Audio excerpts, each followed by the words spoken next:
So, an example of interference of light, demonstration of light's wave nature, is a thin film interference.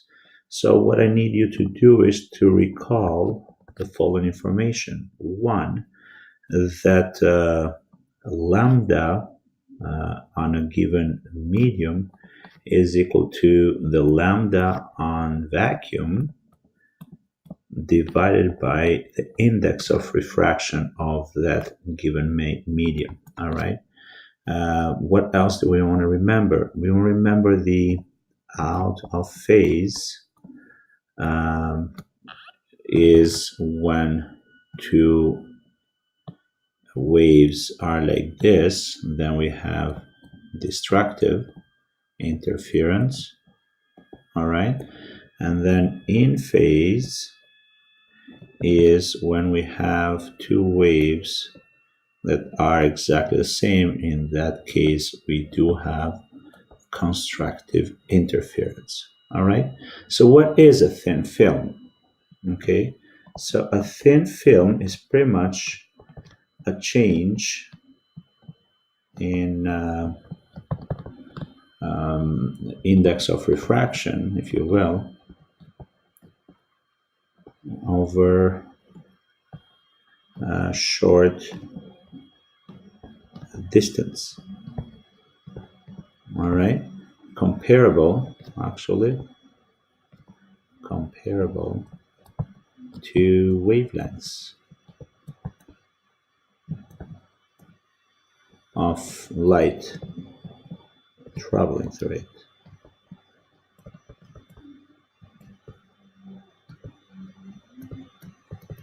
All right. To give you an idea, it's a soap bubble, right?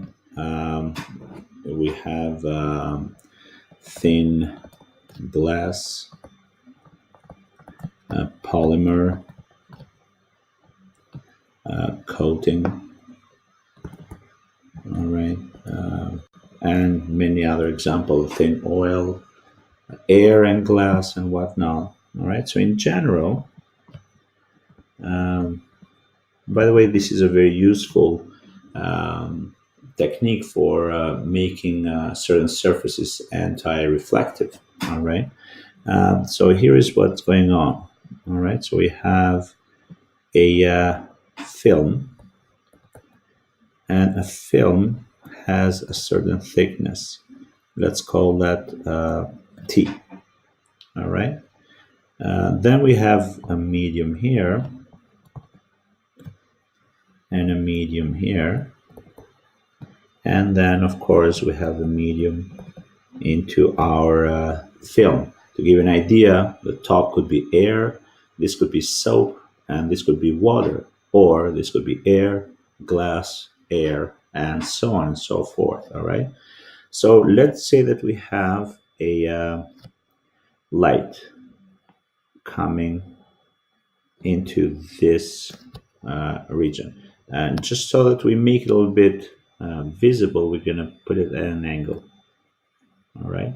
So this is some incoming light wave, that is. So what happened at this point, it hits a boundary. All right. So what's going on, a portion will reflect. All right. A portion will transmit through. And at that point, it will hit the second boundary. All right. So this is the transmitted one. What will happen to it? It will bounce back, and a portion, of course, it will go through. So, for example, a person could be seeing this light. All right. What happened to in this section here at this boundary? A portion will actually make it through again. So we have two reflections, one from the topper boundary and one from the bottom boundary. All right. And I can continue, by the way. This could go that way, and then this person here could see, remember we have two rays here, so he could see an interference. That's the transmitted interference. All right. We could have another observer here, And again, we have two rays here. Let's call this 1, and let's call this boundary 2. So we have R1 and we have R2. And again, he could have a interference pattern that he may observe. All right. So that's what we're going to talk about, is what this interference is going to depend on. And so this is medium 1, this is medium 2. All right. And that's a medium inside the film. Okay. So the index of refraction here is N, here is N1, here is N2. Okay, so we could have an interference. Interference could be destructive and constructive. So we're going to have a reflection side, all right, but we also can have the transmitted side. Okay, so let's talk about the reflection here. Okay, so R1, all right, so there are many cases. By the way, R1 and R2 are already starting in a difference in path, right? So there is a difference in path that is twice the width of the film, all right? You notice that the light goes down a distance t and then goes up a distance t again. Remember, I opened those rays to show the diagram, but technically they are perpendicular, all right? So this difference in path now can cause an interference, right? So for the right thickness and the right combination, we could have constructive or destructive, all right? Let's look at case by case, okay? So it all depends, to cut it short, it all depends on N2, N, and N1 relation. So let's start with case 1, all right? We have N2 less than N1, than N, sorry. All right, for example, from air, to give you an example, it's going from air to soap. All right, so what happened at this point, okay, we have the incoming, since we have low to high density boundary, we have the incoming to be out of phase with that reflected. All right, so remember, this I, it's out of phase with R1 in this case. All right, then we have the second boundary, all right, N and N2. So what happened there? So the light, remember, has been transmitted, so the T, I is in phase with T. Now T will get to the second point, point number 2 here, and will reflect, all right? So again, it depends on what combination we have between N and N2. So let's take an example that N2 actually has a higher, sorry, this is N1, my apologies, all right? N2 is actually higher than N, all right? For example, from soap to glass, let's say, right? In that case, we have the transmitted to be out of phase with the R2, right? And remember, R2 then will keep going straight and go through air again, all right? And then, of course, the transmitted completely on the other side will be in phase, all of it together, okay? But we're not interested on that now. We're just interested on the reflected part. All right, so let's look at all this. Pretty much we want to compare R1 and R2. All right, so remember, the R1 is out of phase with I, so which means R1 is out of phase with T. R2 is out of phase with T. Okay, so if you combine all this together, our conclusion is that wave R1 is actually in phase with R2, which means these two waves will behave as they were coming from two coherent sources. All right. So in this case,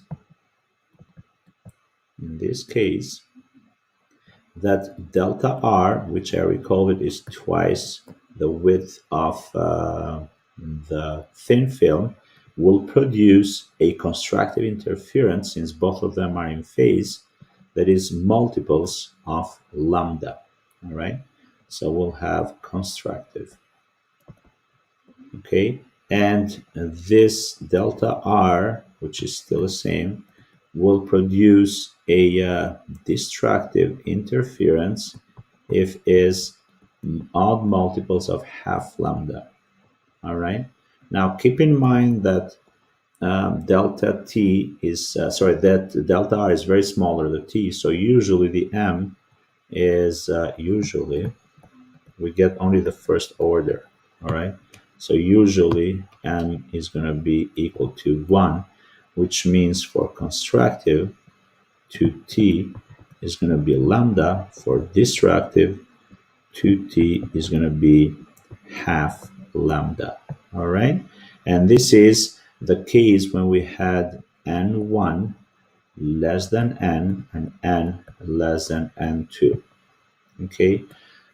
So what would happen if we have the reverse? Okay.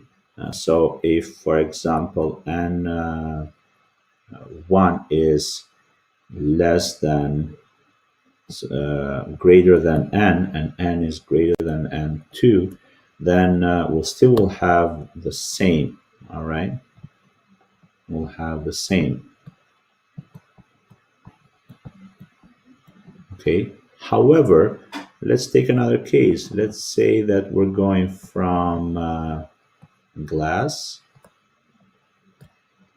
to oil and then to air, to glass again, just to give it, or let's do this from,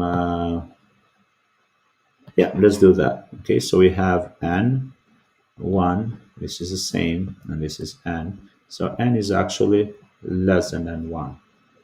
Okay, so we have a light. So remember, this is the film. We have a light here coming at a certain, oh, I have to correct something here. This is not the lambda in vacuum. This is a lambda in the medium. I apologize. This is a lambda in the medium. And recall that the lambda in the medium is the lambda in vacuum of whatever light you're dealing with over the index of refraction of the film. All right. Because remember that the wavelength changes as it goes through a medium. It gets smaller. All right. So now let's have this case here. And that's where the difference in path will occur. Okay. So that's why we do use only the wavelength of that particular light in that medium. All right. So let's have a case 2. So here we're going from high density to low density. All right. So we will have a reflection. All right. However, the reflected and the transmitted and the incoming will be in phase. All right. Then this will continue. Okay. It will hit the second boundary. It will bounce back again. Okay. So remember, this is that observer that is looking both those rays that will interfere eventually. In this case, this is a transmitted, this is the other reflected. All right, so this is point 1, this is point 2. We're going from low to high. So R2 will be actually out of phase with T. All right. So in this case, we have R1 is in phase with I and T. But R2 is out of phase with T. Therefore, R1 is out of phase with R2. All right. So what we do, we say, well, in this case, to have a constructive interference, that difference in path, which is 2t, should be a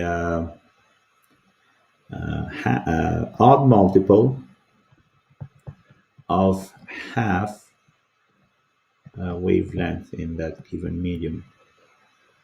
All right. So it's reversed, because we want, in order to have constructive interference, remember they're already out of phase. So in order to have a constructive interference, we have to reverse the out of phase factor by actually changing the path by half a phase. I'm going to try to draw it. All right. Destructive is 2t equal to multiples of the actual wavelength of that particular light in that given medium. So let me try to draw it here, right? So what am I saying with this? So if I have, this is that R1, right? So the R1 is like this. All right. Now R2, let's see if I can do this. R2 by itself, if it was to start from here, would be, oh, sorry. Let's use another color. R2 would be like this if they were to start on the same place. All right.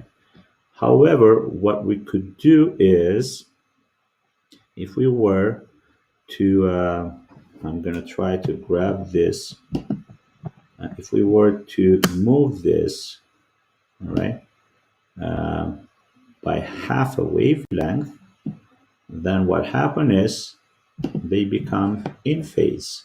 All right. So now what we did is we moved R2 by half a wavelength, thus making them in phase.